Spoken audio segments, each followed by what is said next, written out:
నేను మోహన్ బాబు గారికి చెప్పి పని చేయించుకున్నాడు. హౌ ఆర్ యు దోస్తోల్స్? ఎట్లున్నారు? ముందుగా మీ అందరికీ ఇక్కడికి విచ్చేసిన ఎలక్ట్రానిక్ అండ్ పేపర్ మీడియా వారందరికి కూడా ధన్యవాదాలు తెలుపుకుంటున్నా.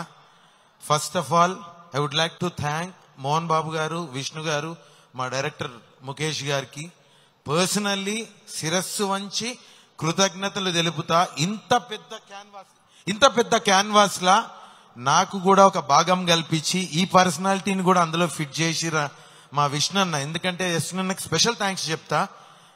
ఏదో ఒక అవసరం కోసం, ఒక హెల్ప్ కోసం ఎవరి కోసమో ఫోన్ చేస్తే నా సినిమాలో చెయ్యవా అని చెప్పి వారం రోజుల్లో న్యూజిలాండ్కి పిలిపించి అక్కడ 50 రోజులు నన్ను కూర్చోబెట్టి పని చేయించి, ఫస్ట్ ఆఫ్ ఆల్ అక్కడ ఎక్స్పీరియన్సెస్ చెప్పాలి మీ అందరికీ.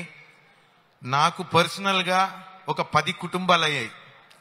ఒక శరత్ అన్న కావచ్చు, ఒక దేవరాజ్ గారు కావచ్చు, ముఖేష్ ఋషి గారు కావచ్చు, అర్పిత్ గారు కావచ్చు, కౌశల్, శివబాలాజీ, వీళ్ళందరూ నాకు ఫ్యామిలీ మెంబర్స్ అయిపోయారు. రగన్న, బ్రహ్మానందం గారు, మేమందరం ఒక ఫ్యామిలీ లెక్క 50 రోజులు దేశం ఇడిచి దూరంగా ఎక్కడో పండగ, దసరా అక్కడే చేసుకున్నాం, దీవాలి అక్కడనే చేసుకున్నాం. ప్రతిదీ వారం వారం మోహన్ బాబు గారి ఇంట్లో కూర్చొని భోజనాలు వండుకొని భోజనాలు కూడా చేసినాం.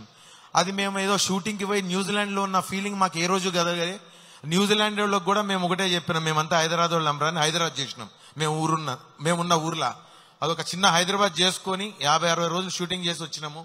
మీ అందరి ఆశీర్వాదం కోసం 27వ తారీఖు మీ ముందుకు వస్తున్న ఈ సినిమాను మీరందరూ చూసి మమ్మల్ని ఆశీర్వదించి మా విష్ణన్నకి పెద్ద విజయాన్ని ఇవ్వాలని మనస్ఫూర్తిగా కోరుకుంటున్నా. మరొక్కసారి Mohan Babu sir, thank you so much. విష్ణన్న, Mukesh garu, personally once again I say thank you so much on this canvas for giving me an opportunity in this big span. Thank you so much sir. Good luck and God bless to entire cast and crew of Kannappa. Thank you so much. Raghu garu ఎంత బుద్ధిగా మాట్లాడారో